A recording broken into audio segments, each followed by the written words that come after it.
I think one of the hardest things about being human is within us all the emotions that we experience, beginning in childhood and then especially ramping up when we start to get to adolescence. And some of these emotions we wish that we could experience all the time, right? Emotions like joy, amusement, confidence, hope, the feelings, the emotions of loving another and feeling loved in return. If you Google the number one emotion all humans desire, the AI-generated word is happiness. Happiness being defined as a pleasant emotional state that is characterized by feelings of contentment, of joy, gratification, satisfaction, and well-being. And the key word for me as I look at that is the word contentment. It's just that word, it's just that feeling like whatever else is going on in the world or in our world, it's just like, like I'm okay. Like everything is okay.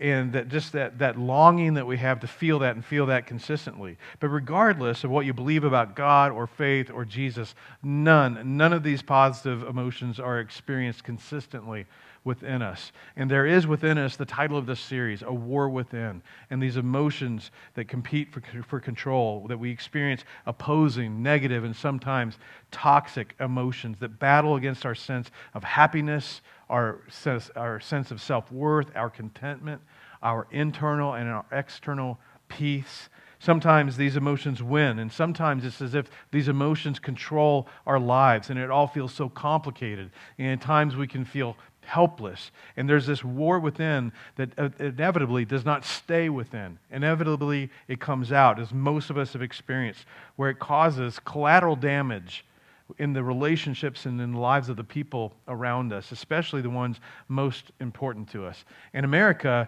statistically, it's not getting better. The Gallup organization has actually been tracking Americans' satisfaction with their personal life since 1978.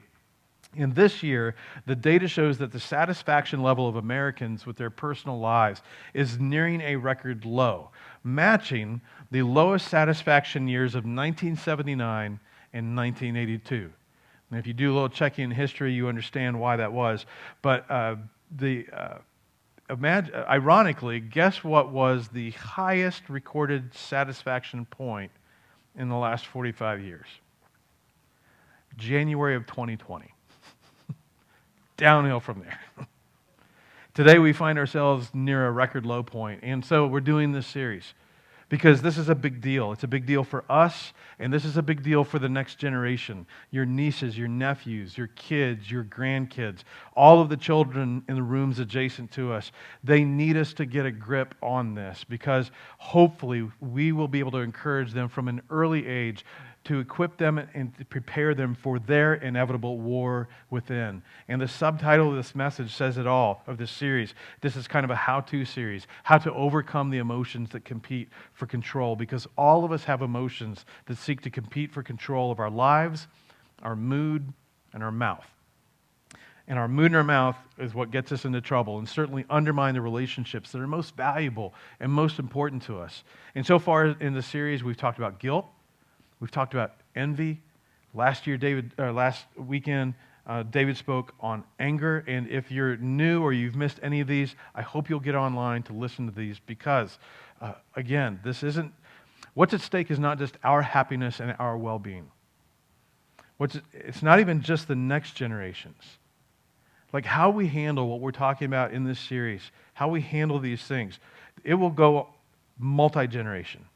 Just like there are things that unknowingly and unintentionally got passed down to you, things that you experienced that don't just trace back to your parents or even your grandparents, but to their parents, things that get handed down multi-generation, things that have impacted you for the good or for the bad, or other people in your life who have impacted you for the good or the bad, those things were handed down by multiple generations, by people who were either winners or losers of their internal war with the emotions within. So this is so much bigger than we realize. And today we're going to talk an emotion talking about emotion that Jesus had a lot to say about. He talked a lot about it. One of the biggest and most common emotions that competes for control of our lives. And that emotion is fear.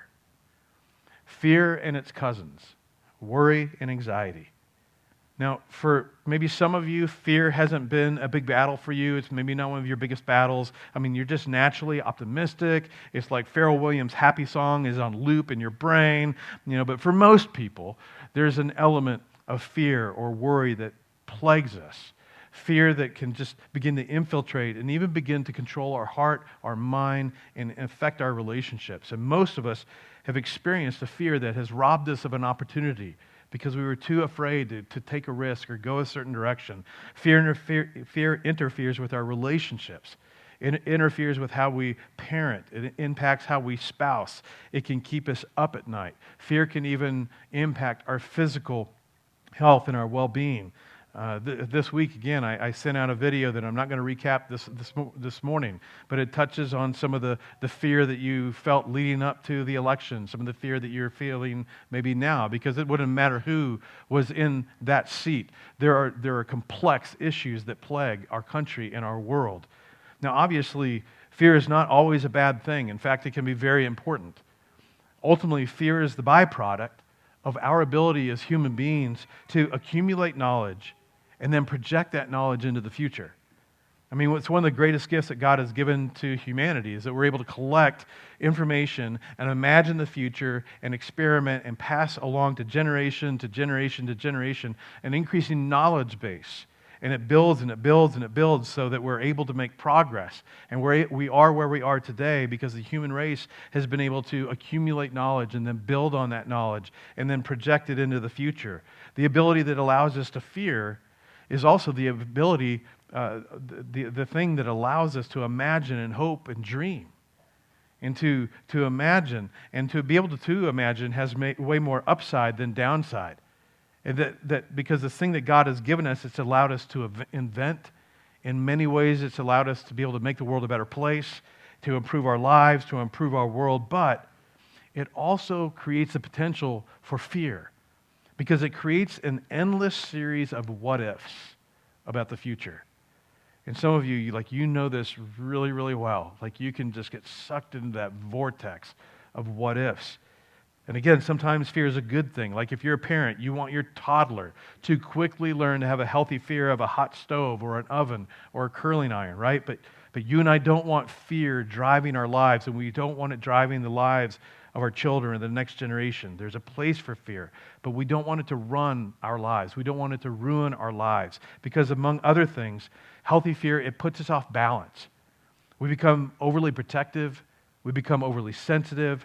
In fear in particular, it causes our world to become very, very small and for us to become very, very self-absorbed. And it's significant that for Jesus' entire ministry, and especially with the 12 that were closest to him, part of that journey was teaching them to not be afraid. He's constantly going, why are you afraid? Knock it off. Just stop. Stop being afraid, which is easy to say, but virtually impossible to do, especially for them since they had far, far more to be afraid of than we would ever have to be afraid of in our lives. I mean, imagine if you had been alive then and there, and you'd been chosen by Jesus to be one of his inner circle. Like, how awesome would that be? Until he gets to the subtext, like, now that you've signed on, let me tell you how the contract reads. And he said, I'm sending you out like sheep among wolves. Okay, in that day and age, these are individuals that had seen when sheep got among wolves. I mean, all that's left is a few hooves and a bunch of mess, okay? I'm sending you out like this, and you will be handed over to local councils to be flogged in the synagogues. You will be brought before governors and kings. So when they arrest you, do not worry. Don't be afraid. Brother will betray brother to death, and a father his child. Children will rebel against their parents and have them put to death. You will be hated by everyone because of me. Welcome to the team. Fear not. And they're looking at each other like, okay, what? And they were, in fact, all arrested, flogged, and most of them were executed. But Jesus just saying, don't be afraid, didn't cause them to not be afraid. In fact, it didn't even make sense. So just 2 chapters before, in the same book, the book of Matthew, it's written by one of Jesus' inner circle, so he had seen everything Jesus. Matthew tells us that Jesus takes him on a field trip. Now, everything Jesus did was purposeful, and this was set up by Jesus to teach them a lesson about fear. Now, as soon as I start this story, many of you will rush to the end because you know the story. But I'd like you to imagine you're hearing it for the very first time, that you don't know how this ends up. Matthew tells us that Jesus got into a boat and his disciples followed him because they were his followers. They row out in the middle of the Sea of Galilee, and then Matthew tells us that suddenly a furious storm came on the lake. Now, this wasn't unusual for the Sea of Galilee. So suddenly, a furious storm appears out of nowhere on the lake so that the waves swept over the boat. Now, it's important that we picture the reality of this moment in this context. Okay, these are not large boats. So they're on a small boat. They can't see land in any direction because of the rain and the clouds. The rain is sideways. The waves are crashing into and crashing over the boat. The boat is being tossed about. There's no life rings or rafts. The wind is violent. Their hair is wet. It's whipping around their face. It's loud. And to talk to anyone, you got to get right up to their face or you're yelling. So they're all yelling at each other. And Matthew and then Peter would come along also and say, this part is true, but Jesus was sleeping. Which is almost impossible. In fact, many theologians think he was faking. Because, how do you sleep in a situation like this? I mean, Jesus is laying down in a boat. It's being tossed around. You're soaking wet. There's all this roaring wind, this driving rain. The waves are crashing into the boat. So the disciples went to him, and they didn't wake him up like you wake up a small child all night. They're yelling. The disciples went, and they woke him, saying, "Lord, save us. We're going to drown." And Jesus, he doesn't even get up. He just props up on an elbow, and he's yelling this. He's having to yell this. And I can't help but wonder if he's trying to hold back a grin because they are so panicked. But he knows how this is going to get out. And they're so panicked with him in the boat. He's yelling. He replied, "You of little faith." And then there's this ridiculous question. Nobody would make this up. "Why are you so afraid?" Okay, Jesus, we're slow. We're not that slow. There's a furious storm. It's flooding the boat. We may drown, and when you may die by drowning, and you know it's coming, you are afraid. But that's his point. He's attempting to teach them about fear. And the best part is, he didn't panic. And maybe this is a great reminder for us. God doesn't panic. Your Savior doesn't panic. Your Heavenly Father doesn't panic. We panic. We panic because we project in the future, and in our limited knowledge of what we know, we project what's going to happen based on what we've seen and experienced. But God, who is above and created space and time, never panics about anything. And this is what Jesus wants them to see, but not just them, us. And this is so powerful. Then he got up and he rebuked the winds and the waves, and then it was completely calm. And what happens next is the goal of this whole incident. The men in the boat with Jesus, of course, were amazed. And then they asked the most important question anyone can ever ask. What kind of man is this? And Mark, who got his information from Peter, we believe that Peter was probably illiterate. So when he told his story about Jesus, his time with Jesus, he told it to Mark, and Mark wrote it down. And that's why it's called the Gospel of Mark. But his information probably came from Peter. And when Peter told Mark this story, he said, "We were terrified." Literally, the Greek word is, "we feared a great fear," and asked each other the most important question anyone can ever ask and should ask. Who is this? Even the wind and the waves obey him. We were afraid of the storm, but when we realized who we were in the boat with, we feared a greater fear. This is so important. Maybe for one of you listening today. This is so important. Their confidence in Jesus and what Jesus was capable of overwhelmed their fear of the storm that could have killed them. The lesson Jesus was trying to teach them was simply this. You do not have to allow fear to overwhelm you because there is someone more capable and more powerful than anyone or anything you could possibly fear, even death. Now, eventually they get back to business. A few days later, Jesus comes back around to this topic, says, "Okay, we had a field trip, did not go so well, everybody failed, you all failed, but now it's fresh on your mind. Do not be afraid. Do not be afraid of those who, or those things that can, kill the body, things that cause you to fear a great fear, but cannot kill the soul. And in this moment, Jesus underscores what most of us believe, that there is more to you and I than what physically meets the eye. There's more to this life than this life. That physical death isn't the end, and Jesus affirms that. And so he says, don't be afraid of those or the things that can only kill the body, but cannot kill the soul. If you're going to fear something or someone, rather be afraid of the one who can destroy both the soul and body in hell. So if you're going to fear something, you should fear God. If you want to fear the one that controls not just your body, but your very soul for eternity. He's like, remember that boat ride you were fearing for your physical life. You were fearing the storm. You were fearing the wrong thing. He says, are not two sparrows sold for a penny? That sparrows are basically worthless.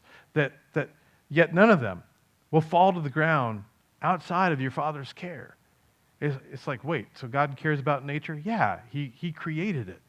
Then he says, so let's talk about you. Even the very hairs of your head are numbered. So don't be afraid. You are worth more than many sparrows. God considers you extraordinarily valuable. This was Jesus' way of saying, God is a personal God. God knows your name. God knows your circumstances. He is concerned with your personal life. He knows what's going on, and He cares. That even in your deepest valley, when bad things are happening, when your prayers seemingly go unanswered, you can trust Him. He knows and He cares. And they're starting to get it. And Jesus is like, okay, it's time for another field trip.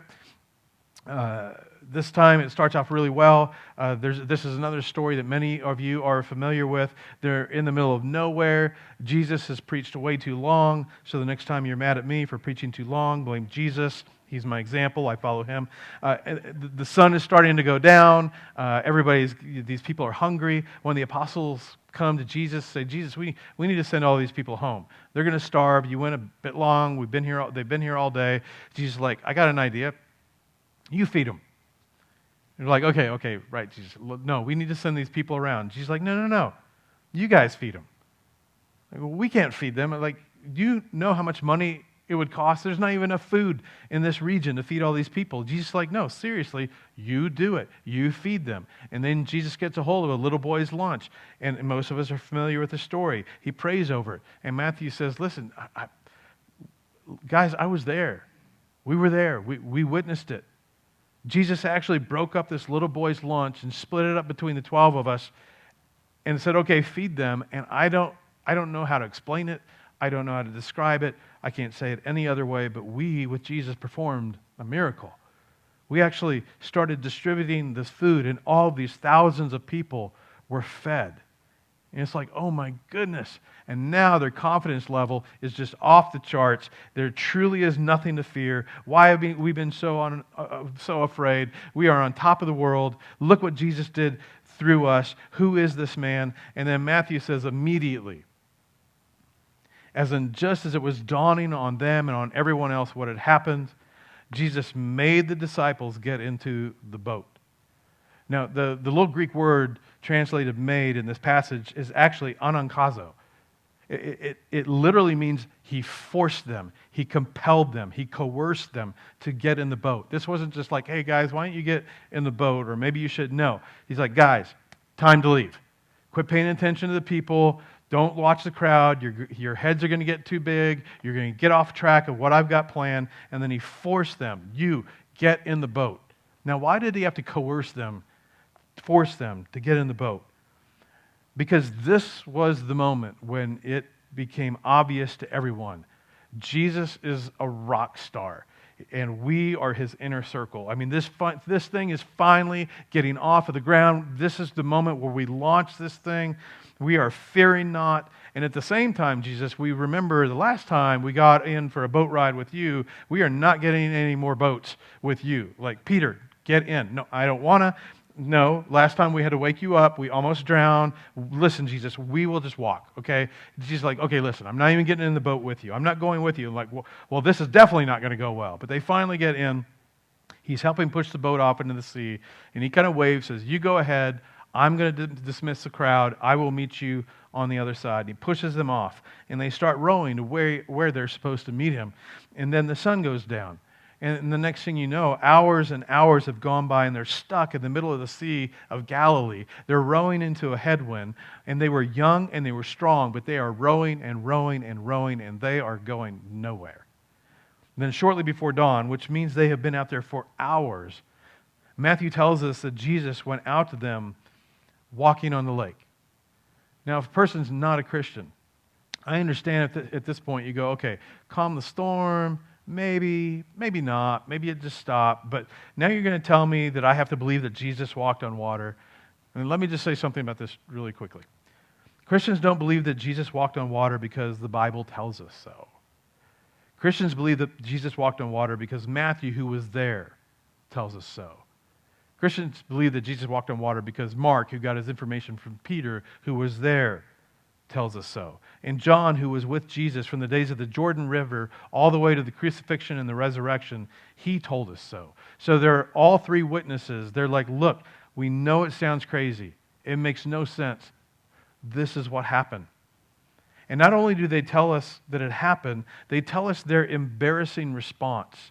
In fact, throughout the Gospels, one of the amazing things is they constantly are telling us about their embarrassing responses to Jesus. And this is important, especially for those of you that either you're wrestling with your faith or you try to have conversations with people, and sometimes you just like, what if they ask a question I can't answer, and they like ask a tough question about the Bible or whatever. Here's something to kind of put in your toolbox. Literary critics use a device referred to as the criteria of embarrassment. And the criteria of embarrassment is the principle that if an event in a historical source is embarrassing to the author, it is more plausible to be historical, especially if somebody's writing the story about a revered or a respected person. So for so many, one of the things that finally helps them overcome their doubt is to actually read the Gospels, Matthew, Mark, Luke, or John, which is why you should invite your unchurched friends or family members to just simply read one of the Gospels with you and to talk about it. Because once they begin to actually engage the details of the text, they begin to bump into this. And they realize, wait a minute, these accounts of the life of Jesus, the heroes of the story do not make themselves look like heroes. They make themselves look normal. In fact, sometimes they make themselves look clueless. The eventual heroes, most of the time, they're just as afraid and doubtful as everyone else. All these guys, day in and day out, they're with Jesus for about 3 years, and these were the guys. So if anything, they would have left these embarrassing details out, but they don't. Because if you're trying to make up a fake religion or make up a religion to manipulate and control people, nobody would have invented the details that are included, that undermine their credibility, the credibility of these guys, which begs the question, why would they include their embarrassing responses to what Jesus did? And they do it again and again and again.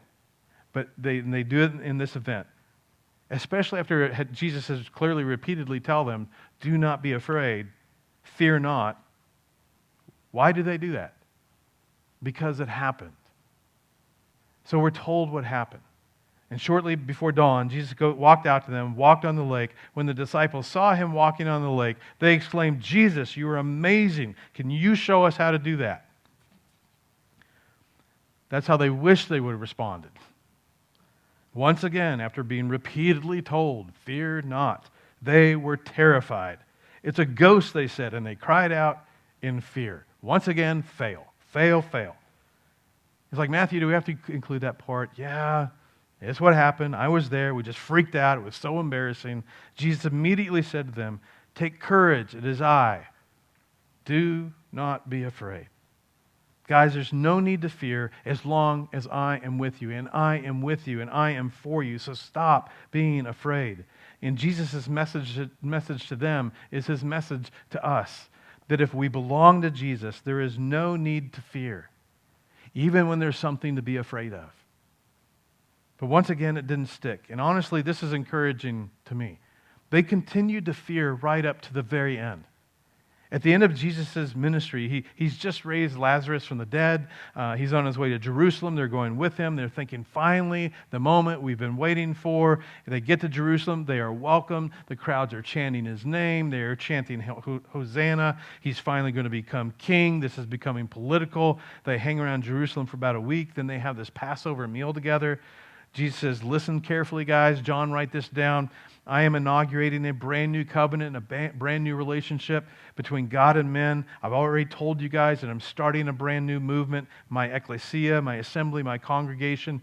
Nothing's going to stop it. Tonight, here and now, it starts. And I'm going to step into the role of Moses, and I'm going to give you a new command that you are to love one another as I have loved you. And they were thinking, this is the moment they dreamed of, the moments their parents had told them would one day happen. But they never dreamed it would happen in their lifetime, and that God's Messiah would show up and reestablish the nation of Israel and the kingdom, and that they would be so close to it, and that we were going to throw the Romans out. He's invited us to be a part of it. See, the thing is, they, like us, had a picture in their mind of how God would act and react in their life and in the world. But then later that night, they found out how off they were. He's arrested. So what did they do? Did they fear not? Did they stand by their Lord? No, they panicked. They feared a great fear. And in doing so, they hid, they lied, and they denied. They denied that they even knew him. Then they watched him dragged to Golgotha, be crucified, and then be sealed in a tomb. And for them, it was over. And just like we would have thought, they thought, and how we can sometimes feel when fear is battling for control over our mind and our emotions, we thought we knew who he was.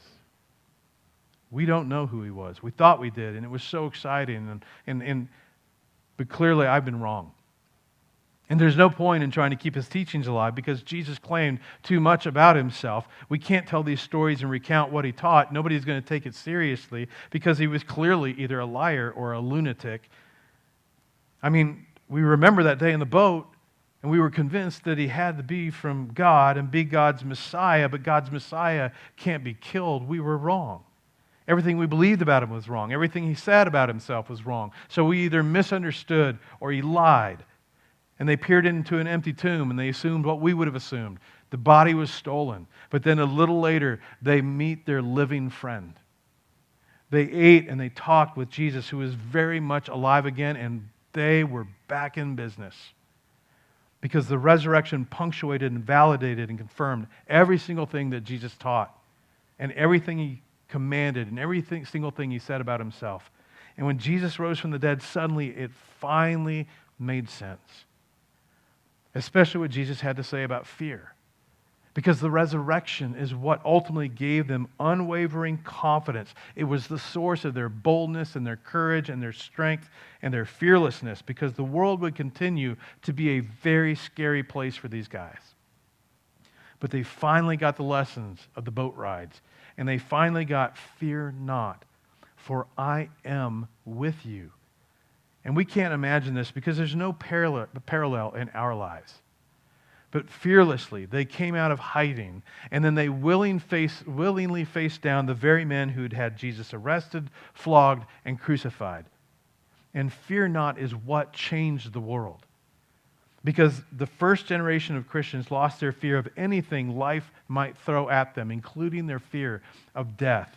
Years later, 2nd century medical writer Claudius Galen, he had an opportunity to go into the arena and examine the bodies of the dying Christians during the reign of Marcus Aurelius, at a time where Christians were used for sport.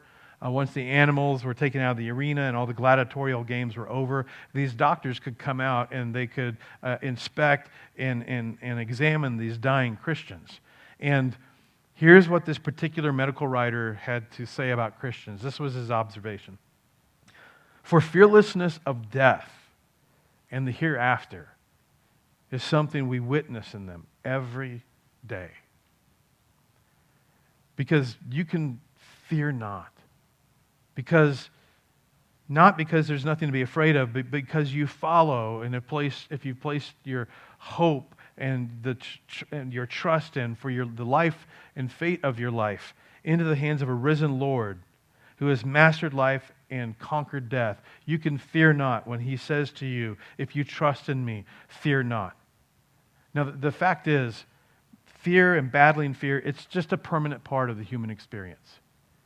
And so Peter, who failed both boat rides, Peter, who denied he even knew Jesus by being intimidated by a middle school age girl, Peter, who panicked during Jesus' arrest, who lied about even knowing him, who hid years after the resurrection, he would dictate a letter to first century Christians, those who, like us, came to believe in Jesus, though not having ever seen Jesus.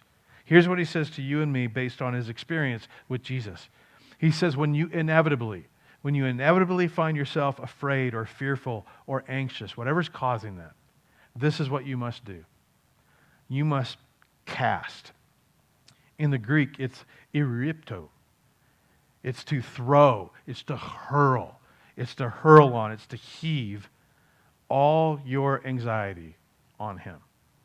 All of it. Well, how is this going to help us, Peter? Why? Why should we do that? Because he cares for you. Individually, you. Literally, Peter says, transfer all of that worry and fretting and anxiety and all of your fears, transfer it onto him, the one who mastered life and conquered death, because he cares for you. He is for you. He will never leave you. He will never forsake you. Peter eventually died in Nero's realm, and as legend would have it, he was crucified upside down because he didn't feel worthy to die in the same manner as his Lord. And he was able to live and die with the confidence that he could fear nothing, because in the end, Jesus could be trusted. He would say with the psalmist, though you walk through the valley of the shadow of death, you can fear not, because you follow the one who faced and overcame every possible threat to life, including death. He conquered it. He is who he claimed to be, which means the life of Jesus is an invitation with a promise.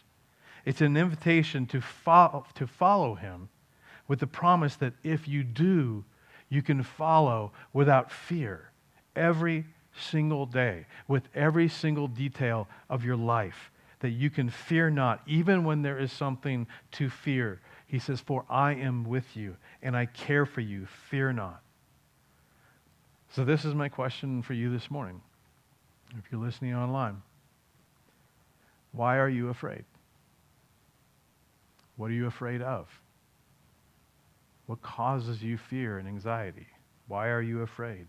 As many of you know, this question is tattooed onto my left arm, along with the location of where it is in the New Testament, Matthew 8:26.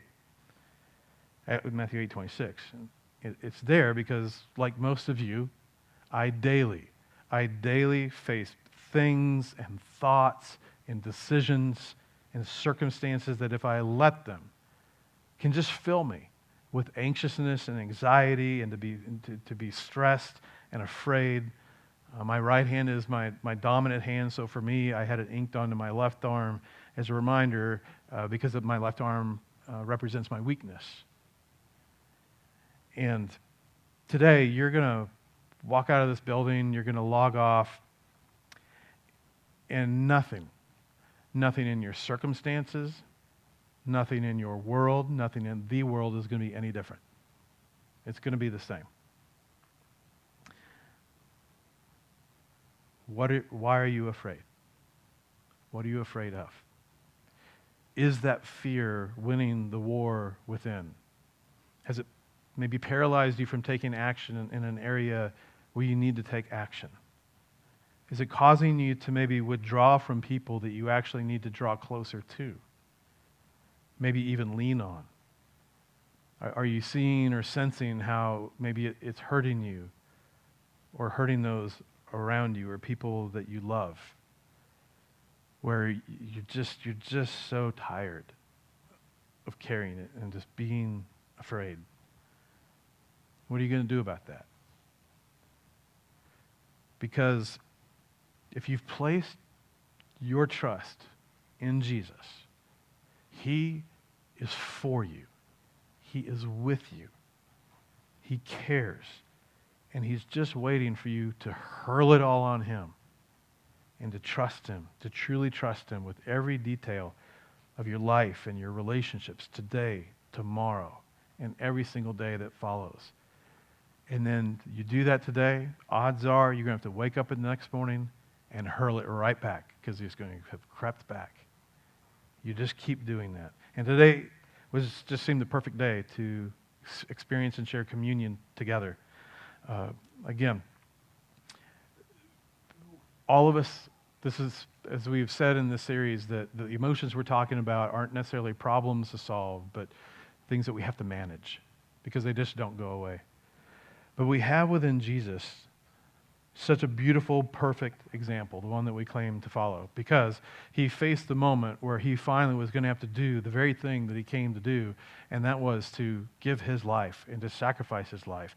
And we're told in the New Testament that in that garden, when he went and he knelt down and he prayed for God, that sweat was dripping off of him like blood, and that he prayed 3 times, God, if there's any way, take this cup from me, if there is any other way. And he was filled with fighting that fear. He was having that battle within to do what God was asking him or required him to do and requiring of him. But in the end, he set the example for us. Not my will, your will be done. Because the subtext of the message is because you are trustworthy. I trust you, Father. I trust you with my life. I trust you with everything. And so if this is what I need to go through, if this is what you expect of me, I'm going to do it. And I'm just giving that fear to you. I'm giving that fear to you. And so we're told that before that moment that he had this time in the inner room where, again, he tried to warn his closest followers. Everything I've been telling you about, fear not, fear not, fear not, you're about to face the biggest thing. And so when we take communion, it takes us back to that room where he had the moment where he breaks the bread and he says, this is my body, which is broken for you. Eat this in remembrance of me. And again, they didn't have a clue what he was talking about. They didn't really understand. And then he takes a cup and he passes it around and says, take and drink. And every time you do this in remembrance of me. This is my blood that is shed for you. And again, not knowing what was coming. And then the next day, it all happens. And so, taking communion this morning, for any of you that you're a follower of Jesus, that's what it is. It's something that takes us throughout our spiritual history and heritage all the way back to that room. The moment that was leading up to one of the most fearful moments in the entire history of humanity. And then to have Jesus overcome that, to demonstrate for us, your God is trustworthy. So follow me. Whatever comes your way, whatever is trying to fill you with fear, you don't have to carry that. You can hurl it on him, hurl it on me, and I'm trustworthy.